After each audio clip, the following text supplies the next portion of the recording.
Olá, tudo bem? Meu nome é Patrícia Travassos, eu sou jornalista, fundadora da agência Prosa Press e mais uma vez, com muito prazer, a gente abre uma nova conversa aqui no estúdio Febraban 2025, nesse que é o maior evento do setor financeiro, trazendo inovação e tecnologia para cá em 3 dias. Hoje é o último dia e a gente ainda tem muito papo interessante aqui na mesa. A conversa de hoje a gente vai abordar as estratégias de inovação, inteligência artificial e sustentabilidade. Para esse papo a gente convidou a Regina Magalhães, ela é especialista em inovação e sustentabilidade, e o Ivo Mosca, diretor executivo de inovações, produtos e serviços da Febraban. Obrigada pela visita aqui ao nosso estúdio e o tempo de vocês.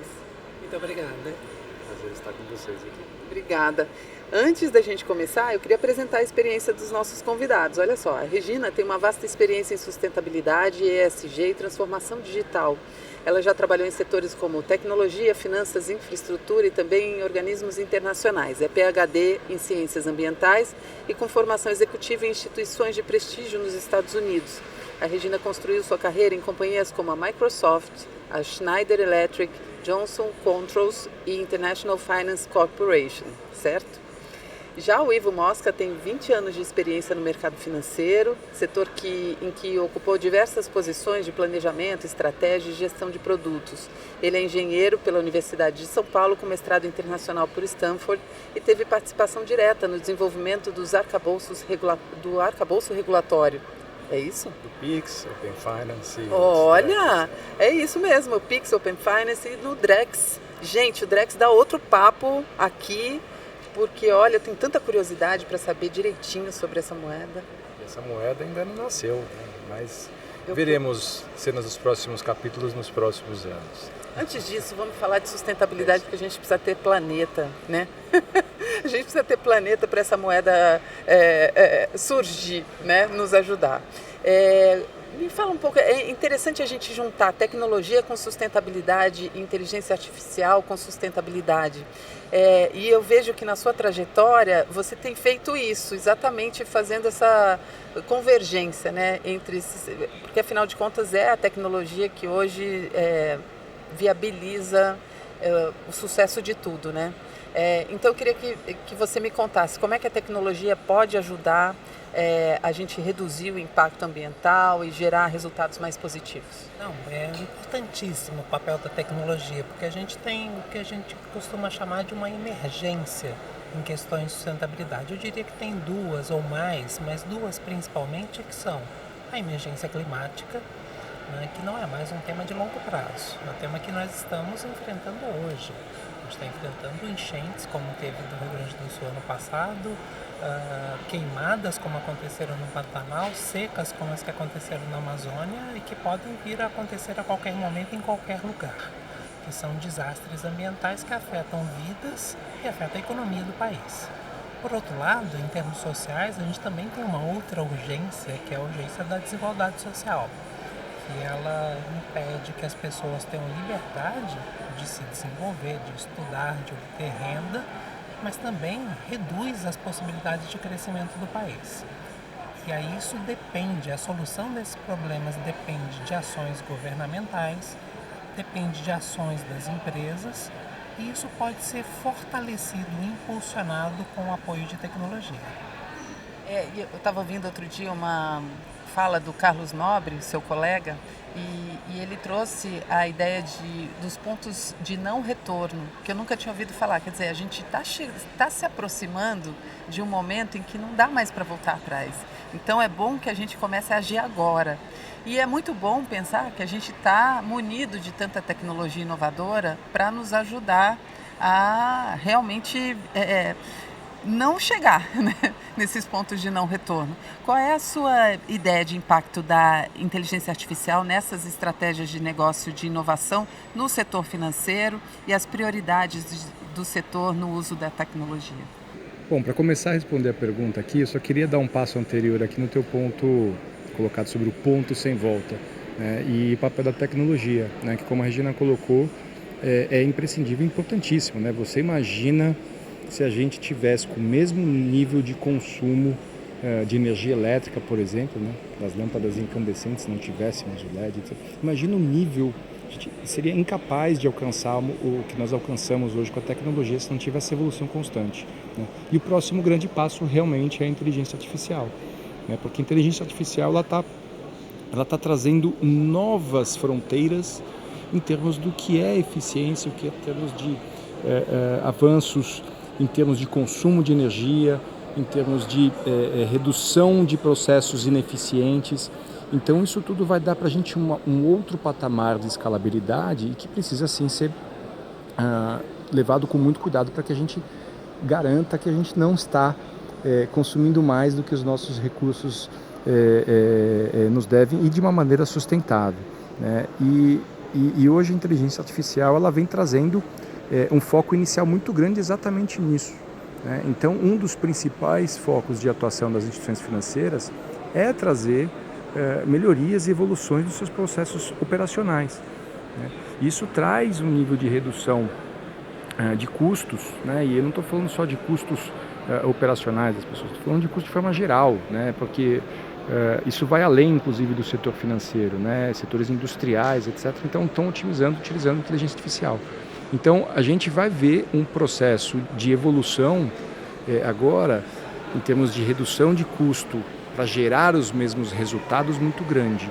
Isto ajuda, mas não resolve toda a questão de sustentabilidade. Mas aí você tocou num ponto tão importante que é a questão energética, que quando a gente fala dessas tecnologias muito avançadas, né, como a inteligência artificial, a gente conta também com poder computacional altíssimo que resulta num custo energético alto também. E aí, como é que a gente lida com isso? Essa é uma ótima pergunta, porque a inteligência artificial ela chega, né, com essa demanda computacional maior do que os mecanismos atuais utilizados. Mas já existe também uma série de frentes para mudar isso, né? Então, a evolução do próprio modelo da inteligência artificial vem otimizando este consumo computacional, né? A gente também vem estressando situações ou utilização de modelos menores, né? Ou como a gente chama de fine-tuned, né? Que trazem um menor consumo também nessas energias. Quando a gente fala da capacidade de geração, de processamento e de comunicação, de acesso a dados, a gente também vê aqui um uso de nuvens verdes agora começando a aparecer, né? E o uso aqui também de energias, de data centers sustentáveis, né? Tentando utilizar cada vez mais energia sustentável para a geração dessa capacidade. E que também falar em nuvens verdes, que incrível! Então tem todo um trabalho que vem sendo feito de forma geral para o mercado, para que a gente consiga trabalhar essas pontas, né? Inclusive mudando os próprios hardwares de como funciona, né? Então hoje nós temos as CPUs, mas agora a gente já está falando das GPUs, que vão trazendo um nível de eficiência de processamento utilizando menos energia do que a gente estava acostumado. Então vem sendo feito um tratamento exatamente para que a gente busque essas evoluções. Para complementar, Ivo, já faz tempo que a gente tem tecnologias combinando inteligência artificial com IoT e sistemas de automação que permitem reduzir muito significativamente o consumo de energia e o consumo de água em data centers. Mas mais importante que isso, primeiro é dizer que qualquer atividade econômica, qualquer atividade produtiva, qualquer serviço tem um impacto ambiental, né? A inteligência artificial tem um impacto grande, sim. É o maior? Não. Mas a grande diferença é que a IA consome energia, consome água, mas ela possibilita uma redução de consumo de energia e de água em outras atividades muito mais expressiva do que ela consome. Então o impacto positivo que ela pode gerar é muito maior do que o impacto negativo. Mas essa preocupação em relação por exemplo, os data centers sustentáveis é incrível, né? Porque a nuvem verde ela usa energia renovável, é isso? Renovável. Que interessante. E o Brasil é um país privilegiado na possibilidade de usar energia renovável. Hoje temos alguns data centers no Brasil que operam 100% de energia renovável, como também você tem sistemas que possibilitam você reutilizar totalmente a água necessária no resfriamento dos data centers. E Regina, como é que a gente liga toda essa tecnologia à questão das finanças sustentáveis? A conexão é muito forte, porque finanças é uma das atividades em que para você avaliar um financiamento, um investimento, ou uma pessoa física ou uma empresa, você precisa de um volume de dados muito grande. E quando você avalia um investimento em que você tem que analisar o impacto social ou ambiental desse investimento, você tem que analisar um conjunto muito maior de informações, não só informações financeiras, mas você tem que juntar informações ambientais, informações sociais, que vêm de muitas fontes diferentes e dados organizados de maneiras diferentes. Você não analisa só números, você analisa imagens, você analisa informações que, como a gente chama, não estruturadas, né? E isso demanda um trabalho muito grande que a IA pode facilitar muito, tornando essa análise muito mais efetiva, com uma acurácia muito maior e permitindo maior agilidade. Então eu vejo a inteligência artificial com a possibilidade de ampliar muito a escala de finanças sustentáveis no Brasil. Se você me permite, exatamente isso que a Gina trouxe é o que a gente chama, por exemplo, do crédito ultra personalizado, onde você é capaz de avaliar uma amplitude de variáveis muito maior, inclusive com nível de precificação dinâmica, onde você entende exatamente a necessidade, o contexto, o objetivo, o risco que aquele crédito ou que aquele ativo traz, né?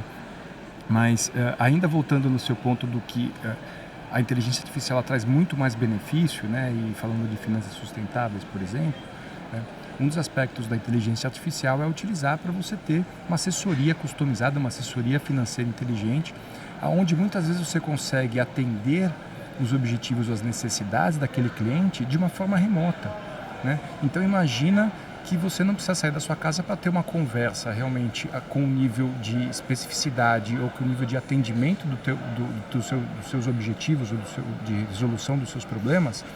Isso evita com que você tenha que sair de casa, ligar o seu carro, se movimentar. Então, se você tem um ganho de consumo energético muito grande, né? E você consegue, inclusive, depois converter esse tempo em tempo produtivo, que também traz aqui um ganho de forma geral para a sociedade. O Ivo imagina, né, que um dos maiores desafios que a gente tem é investir em atividades sustentáveis na Amazônia. E uma das grandes dificuldades é para um agente de crédito chegar numa comunidade ribeirinha na Amazônia, muitas vezes é uma semana de viagem de barco. E por isso essas comunidades muitas vezes não têm acesso aos recursos, né? E a inteligência artificial pode permitir com agentes virtuais que essas comunidades possam fornecer suas informações, elaborar seus projetos de produção sustentável com uma facilidade que hoje não é possível. Então a inteligência artificial não só permite uma maior agilidade, uma maior personalização nos financiamentos, mas também uma maior inclusão social. E uma mudança de modelos de negócios, uma oferta maior de produtos, né? E a gente tem falado aqui no Febrabantec sobre a hiperpersonalização, quer dizer, é essa tecnologia permitindo que haja uma transformação no hábito de como a gente usa o banco, né?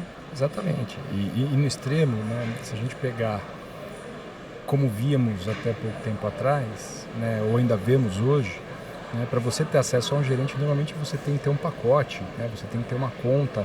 Mas, cara, a inteligência artificial vai tirando essa barreira.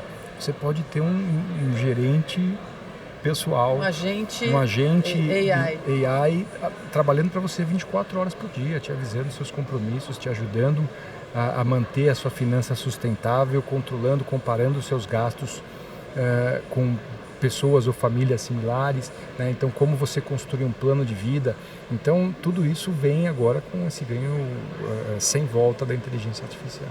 Interessante é muito interessante quando a gente junta isso à consciência ambiental e à sustentabilidade, né? Porque a gente vê esse movimento acontecendo fortemente, um movimento de personalização, um movimento de digitalização dos bancos que foi muito rápido que aconteceu, e por outro lado também uma conscientização que é urgente, necessária da sustentabilidade. Quando as duas coisas se unem, essa força parece muito interessante, né? Que finalmente a gente, de novo, a gente fica mais um painel para dar esperança para a gente aqui. É isso.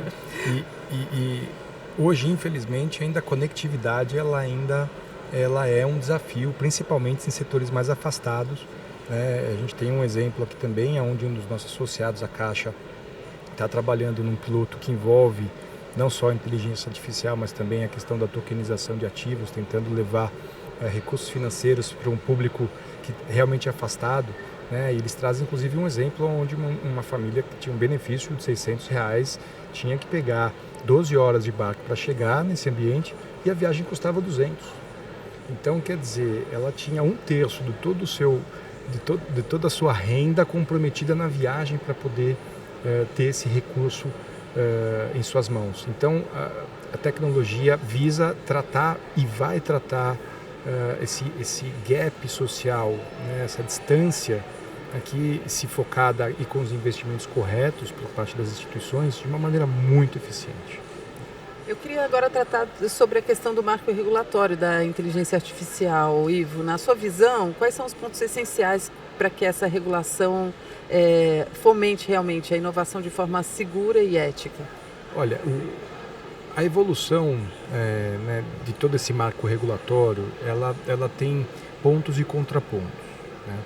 Ao mesmo tempo que a gente quer e precisa garantir, né, toda a segurança, toda a responsabilidade ética e social, né, dentro do modelo, ao mesmo tempo a gente não pode impedir inovação. Então são realmente pontos, de certa forma, contraditórios. Então a melhor forma da gente tratar isso é tratar de uma forma principiológica, que aceite a dinâmica e a velocidade que a tecnologia tem nos imposto, né?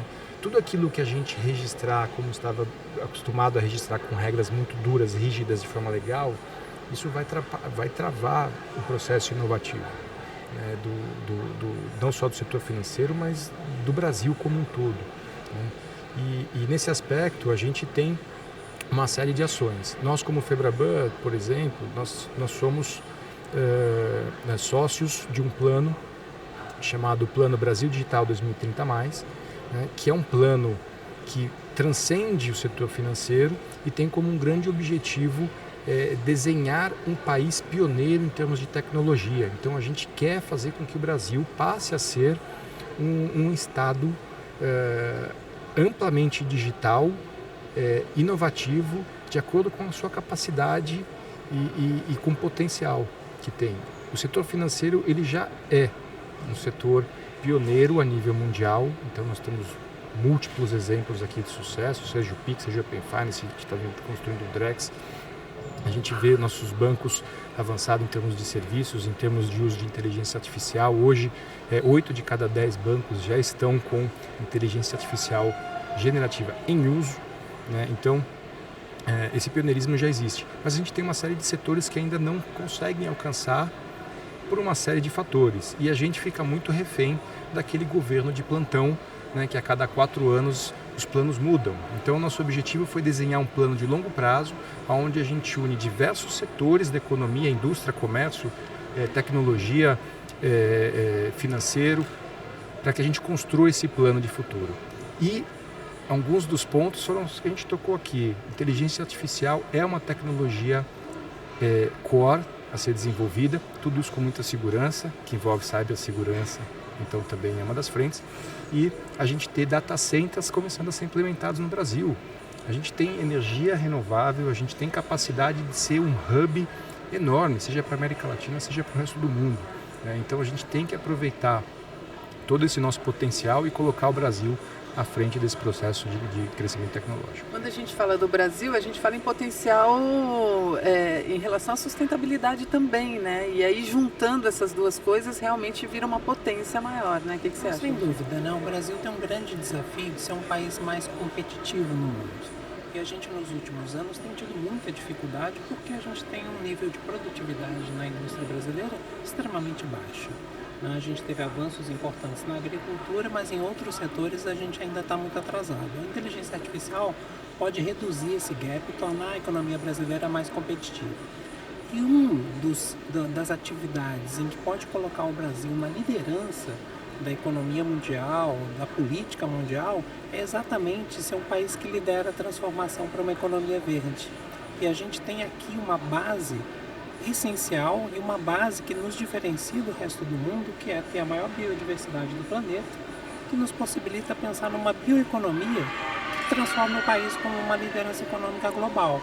Então, a capacidade de usar tecnologia e o conhecimento que nós temos sobre a biodiversidade pode permitir construir uma nova economia que torne o país muito mais competitivo. Bacana isso. Isso deve ser assunto para a COP30. Com certeza. Com certeza. Que é exatamente o posicionamento que a gente espera do Brasil. E os bancos estão começando já a se preparar para isso, né? Eu trabalhei recentemente num projeto com o Banco do Brasil buscando tecnologias exatamente para possibilitar o uso da inteligência artificial para garantir acesso das populações ribeirinhas, indígenas, quilombolas na Amazônia, poderem desenvolver as suas atividades produtivas, reduzindo toda essa dificuldade que é a distância geográfica que existe entre o acesso dessas comunidades aos serviços financeiros.